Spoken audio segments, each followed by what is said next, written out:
महत्त्वाची बातमी पुण्यातल्या खडकवासला धरणातून 15,000 क्युसेकनं पाण्याचा विसर्ग सुरू आहे। धरणातून पाण्याचा विसर्ग वाढवल्यानं मुठा नदीच्या पाणी पातळीमध्ये वाढ झाली आहे। खडकवासला धरणातून पाण्याचा विसर्ग वाढवण्यात आलाय। जीव धोक्यात घालत तरुणांनी नदीपात्रामध्ये अंघोळ केलेली आहे। ती दृश्य सुद्धा समोर आलेली आहे।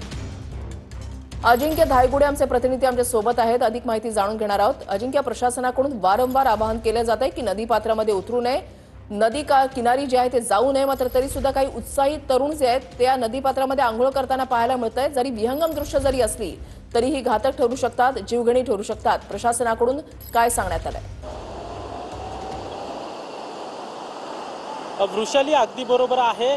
खडकवासला धरणातून मुठा नदी पात्रामध्ये आपण पाहतोय की 15,000 क्युसेक्स वेगाने विसर्ग सुरू आहे आणि प्रशासनाकडून सतर्कतेचा इशारा देण्यात आलेला आहे। नागरिकांना नदीपात्रात उतरू नये असं देखील आवाहन करण्यात आलेलं आहे। मात्र काही वेळापूर्वी 10 ते 15 तरुण या धरणाशेजारीच असलेल्या नदीपात्रात उतरले होते, आंघोळ करत होते। काही तरुण सेल्फी काढण्यासाठी गेलेलं पाहायला मिळालं। खरं तर TV9 ने ही बातमी दाखवल्यानंतर त्वरित पोलीस प्रशासन या ठिकाणी दाखल होत त्या तरुणांना आता बाहेर काढण्यात आलेला आहे। आता देखील आपण पाहतोय की पोलीस बंदोबस्त या ठिकाणी लावण्यात आलेला आहे। पोलीस स्वतः या ठिकाणी दाखल झालेले आहेत आणि या हुल्लडबाजी करणाऱ्या तरुणांना या ठिकाणी हटवण्यात आलेलं आहे। मात्र मुठा नदी पात्रात काल रात्री 11 वाजल्यापासून 15,000 क्युसेक्स वेगाने विसर्ग सुरू आहे।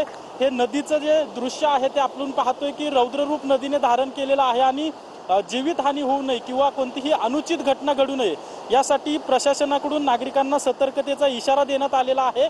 मात्र काही तरुण जे आहेत ते सेल्फी काढण्यासाठी नदीपात्रात उतरत असल्याचं आपल्याला पाहायला मिळतं।